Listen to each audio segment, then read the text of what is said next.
Hello friends, welcome to our story podcast. Let's begin the story. The Tiger's Claw by R.K. Narayan. The man-eater's dark career was ended. The men who had laid it low were the heroes of the day. They were garlanded with chrysanthemum flowers and seated on the arch of the highest bullock cart and were paraded in the streets, immediately followed by another bullock-drawn open cart, on which their trophy lay with glazed eyes, overflowing the cart on every side, his tail trailing the dust. The village suspended all the normal activity for the day. Men, women and children thronged the highways, pressing on with the procession, excitedly talking about the tiger. The tiger had held a reign of terror for nearly 5 years in the villages that girt Mempi Forest. We watched the scene, fascinated, drifting along with the crowd, till the talkative man patted us from behind and cried, lost in wonder, "If you've had your eyeful of that carcass, come aside and listen to me." After the crowd surged past us, he sat us on a rock mount under a margosa tree and began his tale. I was once camping in Kopal, the most obscure of all the villages that lie scattered about the Mempi region. You might wonder what I was doing in that desolate corner of the earth. I'll tell you. You remember I've often spoken to you about my work as agent of a soil fertilizer company. It was the most miserable period of my life. 25 days in the month, I had to be on the road, visiting nooks and corners of the country and popularizing the stuff. One such journey brought me to the village Kopal. It was not really a village but just a clearing with about 40 houses and 2 streets, hemmed in by the jungle on all sides. The place was dingy and depressing. Why our company should have sought to reach a place like this for their stuff, I can't understand. They would not have known of its existence but for the fact that it was on the railway. Yes, actually on the railway. Some obscure branch line passed through this village, though most trains did not stop there. Its center of civilization was its railway station, presided over by a porter in blue and an old station master, a wizened man wearing a green turban, and with red and green flags always tucked under his arms. Let me tell you about the station. It was not a building but an old railway carriage, which, having served its term of life, was deprived of its wheels and planted beside the railway lines. It had 1 or 2 windows through which the station master issued tickets and spoke to those occasional passengers who turned up in this wilderness. A convolvulus creeper was trained over its entrance. No better use could be found for an carriage. One November morning, a mixed train put me down at the station and puffed away into the forest. The station master, with the flags under his arm, became excited on seeing me. He had seen so few travelers arriving that it gave him no end of pleasure to see a new face. He appointed himself my host immediately and took me into the compartment and seated me on a stool. He said, "Excuse me, I'll get off these papers in a minute." He scrawled over some brown sheets, put them away and rose. He locked up the station and took me to his home, a very tiny stone building consisting of just 1 room, a kitchen and a backyard. The station master lived here with his wife and 7 children. He fed me. I changed. He sent the porter along with me to the village, which was nearly a mile off in the interior. I gathered about me the peasants of those 40 houses and lectured to them from the peole of the headman's house. They listened to me patiently, received the samples and my elaborate directions for their use, and went away to their respective occupations, with cynical comments among themselves regarding my ideas of manuring. I packed up and started back for the station master's house at dusk, my throat smarting and my own words ringing in my ears. Though a couple of trains were now passing, The only stopping train would be at 5:10 on the following morning. After dinner at the station master's house, I felt the time had come for me to leave. It would be indelicate to stay on when the entire family was waiting to spread their beds in the hall. I said I would sleep on the platform till my train arrived. No, these are very bad parts. Not like your town. Full of tigers. The station master said. He let me, as a special concession, sleep in the station. A heavy table, a chair and a stool occupied most of the space in the compartment. I pushed them aside and made a little space for myself in a corner. I'd at least 8 hours before me. I laid myself down. All kinds of humming and rustling sounds came through the still night, and telegraph poles and night insects hummed, and bamboo bushes creaked. I got up, bolted the little station door and lay down, feeling forlorn. It became very warm, and I couldn't sleep. I got up again, opened the door slightly to let in a little air, placed the chair across the door and went back to my bed. I fell asleep and dreamt. I was standing on the crest of a hill and watching the valley below, under a pale moonlight.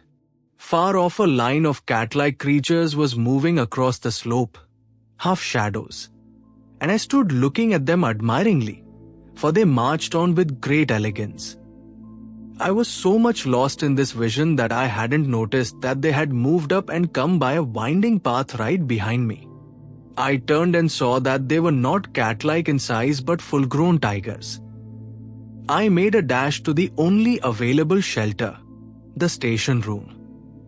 At this point the dream ended as the chair barricading the door came hurtling through and fell on me. I opened my eyes and saw at the door a tiger pushing himself in. It was a muddled moment for me, not being sure whether the dream was continuing or whether I was awake. I at first thought it was my friend the station master who was coming in, but my dream had fully prepared my mind.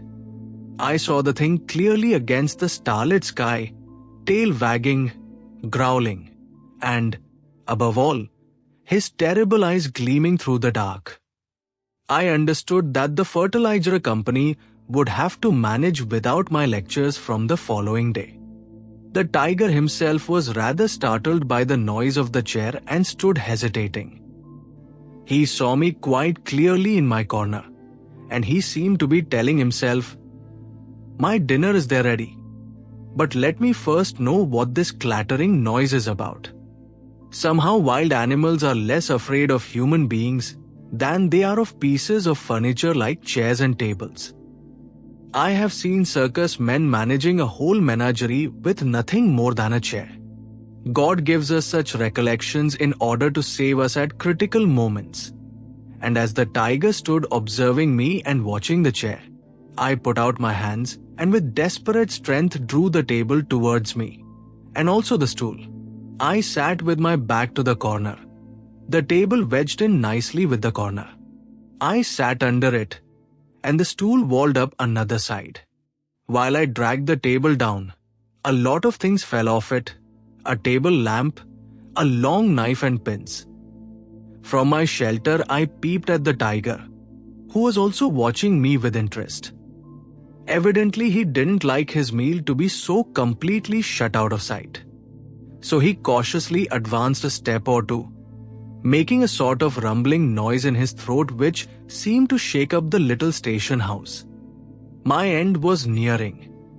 I really pitied the woman whose lot it was to have become my wife. I held up the chair like a shield and flourished it, and the tiger hesitated and fell back a step or two. Now once again we spent some time watching for each other's movements. I held my breath and waited. The tiger stood there fiercely waving its tail, which sometimes struck the side walls and sent forth a thud. He suddenly crouched down without taking his eyes off me and scratched the floor with his claws. "He's sharpening them for me," I told myself. The little shack had already acquired the smell of a zoo. It made me sick. The tiger kept scratching the floor with his forepaws. It was the most hideous sound you could think of. All of a sudden, he sprang up and flung his entire weight on this lot of furniture. I thought it would be reduced to matchwood. But fortunately, our railways have a lot of foresight and choose the heaviest timber for their furniture. That saved me. The tiger could do nothing more than perch himself on the roof of the table and hang down his paws. He tried to strike me down, but I parried with the chair and stool. The table rocked under him. I felt smothered. I could feel his breath on me. He sat completely covering the top and went on shooting his paws in my direction. He would have scooped portions of me out for his use. But fortunately, I sat right in the center, a hair's breadth out of his reach on any side. He made vicious sounds and wriggled over my head. He could have knocked the chair to one side and dragged me out if he had come down, but somehow the side of the chair seemed to worry him for a time. He preferred to be out of its reach. This battle went on for a while. I cannot say how long. Time had come to a dead stop in my world. He jumped down and walked about the table, looking for a gap. I rattled the chair a couple of times, but very soon it lost all its terror for him. He patted the chair and found that it was inoffensive. At this discovery, he tried to hurl it aside, but I was too quick for him. I swiftly drew it towards me and wedged it tight into the arch of the table, and the stool protected me on another side. I was more or less in a stockade made of the legs of furniture. He sat up on his haunches in front of me, wondering how best to get at me. Now the chair, table and stool had formed a solid block, with me at their heart, and they could withstand all his tricks. He scrutinized my arrangement with great interest, espied a gap and thrust his paw in. It dangled in my eyes with the curved claws opening out towards me. I felt very angry at the sight of it. Why should I allow the offensive to be developed all in his own way? I felt very indignant. The long knife from the station master's table was lying nearby. I picked it up and drove it in. He withdrew his paw, maddened by pain. He jumped up and nearly brought down the room, and then tried to crack to bits the entire stockade. He did not succeed. He once again thrust his paw in. I employed the long knife to good purpose and cut off a digit with the claw on it. It was a fight to the finish between him and me. He returned again and again to the charge, and I cut out, let me confess, 3 claws before I had done with him. I had become as bloodthirsty as he. Those claws, mounted on gold, are hanging around the necks of my 3 daughters. You can come and see them if you like sometime. At about 5 in the morning, the station master and the porter arrived and innocently walked in. The moment they stepped in, the tiger left me and turned on them. They both ran at top speed. The station master flew back to his house and shut the door. The porter on fleet foot went up a tree, with the tiger halfway up behind him. Thus they stopped, staring at each other till the goods train lumbered in after 5:30. It hissed and whistled and belched fire, till the tiger took himself down and bolted across the tracks into the jungle. He did not visit these parts again, though one was constantly hearing of his ravages. I did not meet him again, till a few moments ago when I saw him riding in that bullock cart. I instantly recognized him by his right forepaw, where 3 toes and claws are missing. You seem to be so much lost in admiration for those people who met the tiger at their own convenience, with gun and company, that I thought you might give a little credit to a fellow who has faced the same animal, alone, barehanded. Hence this narration. When the talkative man left us, we moved on to the square, where they were keeping the trophy in view and hero worshipping and fating the hunters, who were awaiting a lorry from the town.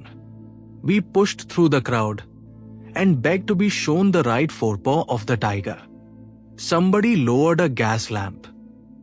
Yes, 3 toes were missing, and a deep black scar marked the spot. The man who cut it off must have driven his knife with the power of a hammer. To a question, the hunters replied, "Can't say how it happens." We've met a few instances like this. It's said that some forest tribes, if they catch a tiger cub, cut off its claws for some talisman and let it go. They do not usually kill cubs. See you in the next video. Don't forget to like, share, and subscribe. Thanks for watching.